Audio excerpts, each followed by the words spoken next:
Damn, what a long day. I'm ready to just play guitar and, Boy, can you help me? I used to be a member of the Christian far-right group, the Yabba Dabba Doos, and now I want to become a leftist. Does that involve eugenics, or should I— It's a random table because her friend met some dude on f***ing Tinder. No, stay home. Stay home. Back in 2010, there was a lot of people who were like, wow, I was far right and I had like bigoted views and stuff, but then like, you know, I sort of a transformation and now I'm left wing or something like that. Check myself before I wreck myself, check my privilege. It's good that people are de-radicalizing from right wing, but like, not everyone can be a therapist. Not everyone is emotionally invested in being a therapist. I was just thinking recently, what happens when the newfound followers of like Andrew Tate, they start to have doubts about Andrew Tate's fucking structure? Of course, like, you know, Andrew Tate is sort of being delegitimized, probably stirring up a big fucking uproar among his fan base. You also dated Jordan Peterson's daughter, which is a rare W for you. And fuck you if you don't like it. One time I made a sexist joke to a woman, and she didn't queef all over my face very immediately. So then I made a joke about going back in the kitchen, and she just fucking slapped me, and my ego was humiliated. And you know what I did?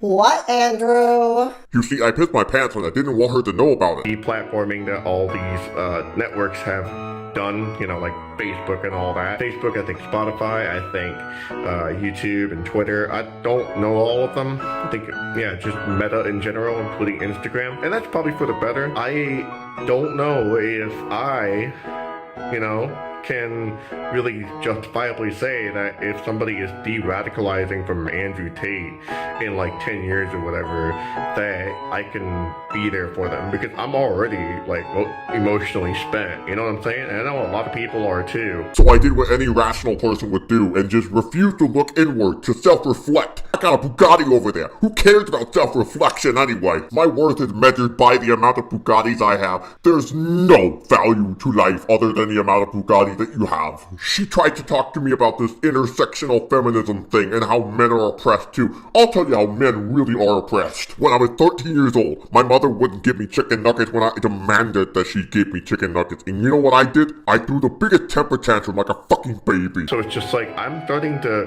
understand that perspective a little bit more intimately than I did before. You know what? I don't blame people who are just like, you know, it's not my job to educate you. You know what? Maybe that's a little too blunt for some people, but you know what? Like, I think it's a legitimate fucking, you know, statement. It is not everyone's job to, you know, sit there and watch you dwell within, because like at the end of all that crying, as awesome as it is to cry, especially because it's a really good form of healing, you do have to very specifically make sure that you evolve from that you grow from that you realize the error in that, work actively every day as an ongoing process to never do that again, but to never be that person again. You know, be a better person overall. I mean, that's something that you have to work on internally. Say you were a white nationalist, or you had white nationalist sympathies, and you realize, you go to an all-black space and you tell them immediately,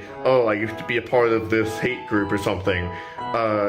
I don't think they're gonna be particularly all that welcoming. You know, I know the Black Klansman was an example of this and actually successfully de-radicalized the Grand Wizard at the time. But at the same time, that's not always gonna happen. You should not be surprised if it doesn't always happen. You know, if marginalized people don't immediately accept you. I would never talk discipline, or even to main boundaries for that matter. Maybe I should have listened to my sister more. Instead of calling her a sheep, I should have listened to her, because maybe she would have given me some more sound advice other than being in the fucking predicament that I'm in right now. Yeah. Men need to display more vulnerability than I do. You know, I am not the hero of this story, nor do I need to be.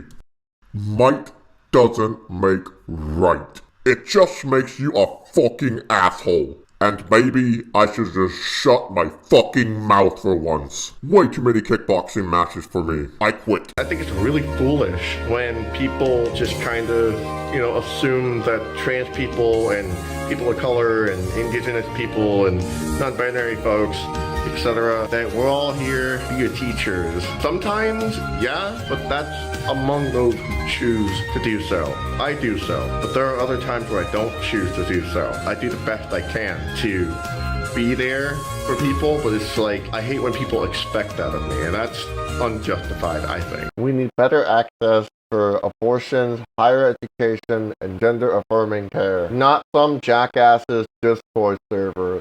Speaking of other outlets, I have a gaming channel. This is what I was talking about. You don't want to goof around for too long. This fucking level is brutal. Also, if you want to be a daredevil like me, you can grab that little thing right there.